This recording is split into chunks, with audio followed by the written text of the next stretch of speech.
საქართველოს მიაღწია ყველა დონის ყველაზე დაბალ ნიშნულს საკუთარ საგარეო პოლიტიკურ ურთიერთობებში. ეს არის ისეთი ტიპის მომენტი, როდესაც უბრალოდ საერთოდ აღარ დაგვრჩა არც ერთი დასაყრდენი, არც ერთი პარტნიორი, არც ერთი მეგობარი, როდესაც ყველა ერთხმად არის ერთ აზრზე, რაც არის ის, რომ ამჟამინდელი კურსი არ არის ქართველი ხალხის ინტერესების სამსახურში, არ არის ამ ქვეყნის კონსტიტუციის სამსახურში და რა თქმა უნდა არ არის თავისებადი იმ იდეალებთან და იმ დღის წესრიგთან, რაც გააჩნია სრულიად ცივილიზებულ თანამეგობრობას, მაგრამ თავარი არის ის, რომ რა მომენტში ხდება ეს, როდის ხდება ეს პოლიტიკური კურსი, რა რეალობების დროს ხდება ეს პოლიტიკური კურსი, მაშინ, როდესაც ქვეყანა არის დაცლილი ქართველებისგან, მაშინ, როდესაც ქართველების გადინებამ არნახულ მასშტაბს მიაღწია, მაშინ, როდესაც ფასების კრიზისი არის ყველაზე მძიმე მდგომარეობაში, მაშინ, როდესაც ადამიანები სულ უფრო კარგად იაზრებენ, რომ პოლიტიკურ კრიზისს გააჩნია ეკონომიკური საფუძვლები და ეკონომიკური მიზეზშედეგობრიობა, ანუ ეკონომიკური რაციონალიც გააჩნია, ხო, ჩვენზე ცუდად აისახება ყველაზე ის, რომ რამდენიმე ათეულმა ქოცვა გადაწყვიტა მიესაკუთრებინა ჩვენი ქართული სახელმწიფო.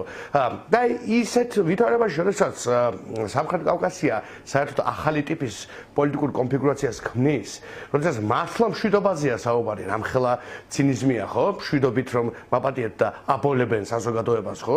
რაღაც პროპაგანდისტად ცდილობენ რომ საზოგადოების ნაწილი სიცრუეში შეიყვანონ და აი ეგ ყურის ძირში 2 საათის გზაზე მართლა სამშვიდობო შეთანხმება დაიდო, მართლა კეთილდღეობას დაედო საფუძველი, მართლა დასაქმდებიან სომხები და აზერბაიჯანელები არნახულ ახალ პროექტებში, მართლა შევა დიდი ინვესტიცია. მართლა დაიწყება ახალი მაღალტექნოლოგიური განვითარება. მართლა ექნებათ 9 მილიონი დოლარის ღირებულების ახალი თავდაცვის უნარიანობის პაკეტი. ევროპარლამენტში გაკეთებულ განცხადებებზე ვილაპარაკობთ. ესეთ ვითარებაში ვართ. ევროპარლამენტში გაკეთებული განცხადებები არის ნაწილი იმ საერთაშორისო პოლიტიკური ვითარებისა, რომელსაც მე ახლა აღწერ. ევროპარლამენტში დღეს ახალი არაფერი არ თქმულა იმ კუთხით და იმ თვალსაზრისით, რომ ევროპარლამენტი იყო მათ ეს დაუფასოთ ერთ-ერთი პირველი საერთაშორისო პოლიტიკური ინსტიტუტი, რომელმაც ძალიან მკაფიოდ თქვა თავიდანვე, თუ რასთან ქონდა შეხება, რომ ეს იყო რუსეთის მსახური ხელისუფლება, რომელიც ატარებს რუსეთის. კი ბატონო, ეს რაღაც მორიგი რეზოლუცია იქნება ხელისუფლებისთვის, რომელიც ამბობს დღეს რომ ეს არაფრად მიაჩნია, მისთვის ფარატინა ქაღალდია და ასე შემდეგ. თუ რაღაც უფრო მეტი. მე არ მაინტერესებს ხელისუფლებისთვის, ან ეგრეთ წოდებული ხელისუფლებისთვის რა იქნება. ჩემთვის თავარი არის ქართული ხალხისთვის ეს რა იქნება და ქართულ ხალხს ღრმად ვარ დარწმუნებული ძალიან კარგად ესმის. რეაგირებს ხალხი ევროპარლამენტის რეზოლუციებზე თქვენი დაკვირვებით? რა თქმა უნდა რეაგირებს. კი, რა თქმა უნდა, რეაგირებს არამედ ევროპარლამენტის რეზოლუციის ყველა განცხადებაზე რეაგირებს, ყველა ძრაზე რეაგირებს, აი ხა გუშინის 2 ვითომ არხი რო დასანქცირდა ბრიტანეთის მიერ, თან როდის დასანქცირდა, ხო, რა კონტექსტში, ხო, სწორედ რუსული ჰიბრიდული ომის კონტექსტში, ანუ ამით რა თქვა გუშინ ბრიტანეთმა, ხო, ამით ჩვენ გაერთიანებულმა სამეფომ გვითხრა, რომ რეალურად ეს იმედი და პოზიტივი ეგრეთ წოდებული არხები არიან ჩართული რუსეთის ჰიბრიდული ომის ყველაფერზე ვრცელდება თქვენთვის, ანუ ყველა სიტყვის წინ ამას იყენებთ, ეგრეთ წოდებული ხელისუფლება გავიგეთ და არხი არ მოგწონთ შეიძლება არ ვარგა, მაგრამ ეგრეთ წოდებული ხომ არ არის არხია? არა, არ მომწონს არ არის. არა, არ მომწონს, მე ბევრი რამე არ მომწონს. ძალიან ბევრი რამე არ მომწონს, მაგრამ არხი ან არის არხი, ან არ არის არხი. არ არის. ეგრეთ წოდებულია. ხო, რაღაცას უწუნებდა, მაგრამ ეგრეთ წოდებულს არ ვიტყვი.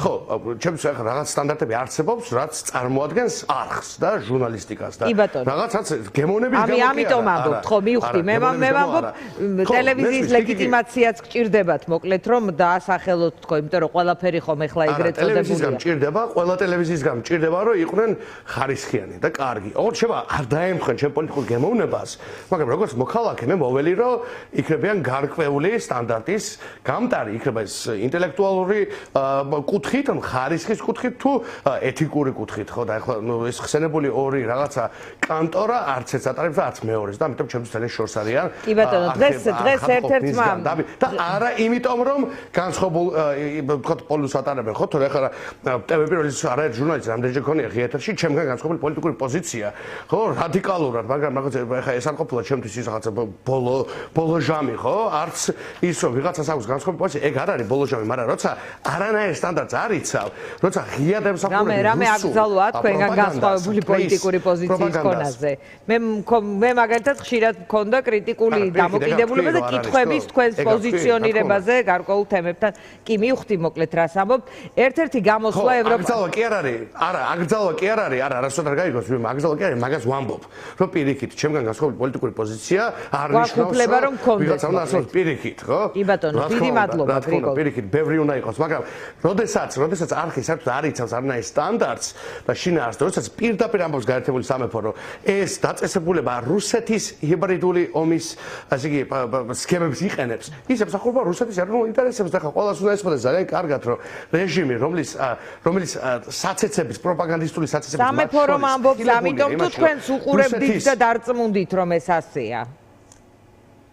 მე არ მარტო უყურებდი, მე შეგახსენებთ 6 წელია აქტიურ პოლიტიკაში ვარ და გამოცდილი მაქვს ჩემს თავზე, ჩემს მიმართ, ჩემი კომენტარის ჩასვაში, დაჩეხვაში და ასე შემდეგ, ხო? და ასევე საკმაოდ აქტიური და ფხიზელი ქართველი მოქალაქე ვარ. კი ბატონო, გრიგოლ, ერთ-ერთი ევროპარლამენტარი ამ დღეს განხილვის დროს ლაპარაკობდა ოპოზიციურ ძალებზე, რომ დიცულოვნება უნდა გამოიჩინონ, საერთო შეთავაზება გააკეთონ, რომ ეს ალიანსებს არ გულისხმობს, არამედ პოლიტიკური არჩევანი შესთავაზონ და რაღაც ტიპის ურთიერთგაგებას მიაღწიონ.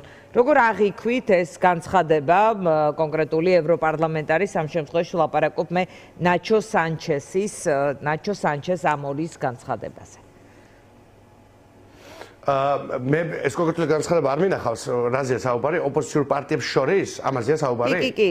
საუბარია, რომ ოპოზიციურ პარტიებში, ოპოზიციურ ძალებისთვის მოწოდება მინდა დავამატო, ის ტრიბუნიდან ლაპარაკობდა, რომ დიცულოვნება გამოიჩინონ, საერთო შეთავაზება გააკეთონ და ქვეყანაში დემოკრატიულ აღსადგენად მოსახლეობას პოლიტიკური არჩევანი შესთავაზონ. ანუ რაღაცნაირად რაღაც ტიპის, ასე ვთქვათ, ურთიერთგაგებაზე საუბრობდა ის და არ ვიცი თქვენ როგორ. მე ნაჩო სანჩესთან ძალიან ბევრჯერ მისაუბრია, კი, მასთან კონკრეტულად ძალიან ბევრჯერ მისაუბრია ამ საკითხზე.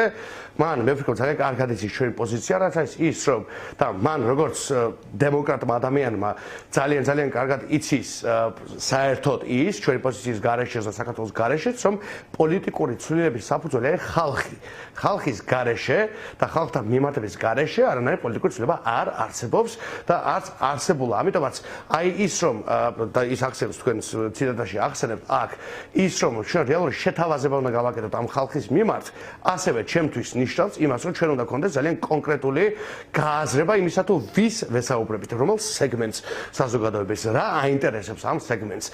უბრალოდ რაღაცა გაერთიანება და მე ვიღაცასთან ერთად რაღაცას ხელი მოვაწერე, ეს არ არის პოლიტიკური შეთავაზება. პოლიტიკური შეთავაზება არის პირველი ამ კრიზისიდან სტრუქტურული და სისტემური გამოსავლის შეთავაზება და მეორე იმ პოლიტიკის კურსის შეთავაზება, რომელიც თავის მხრივ მოსწონს კონკრეტულ სეგმენტს და ეს სეგმენტი არის განსხვავებული და თუ ჩვენ არ ვემუშავებით ბევრ ადამიანს ამ ქვეყანაში და მათთან ერთად არ დავაყენებთ პოლიტიკურ ცვლილებას, პოლიტიკური ცვლილება გადაიდება კიდევ უფრო მეტ. გრიგოლ, მადლობა, მეჩხუბებიან, აღარ გვაქვს დრო. მადლობა გრიგოლ გეგელია.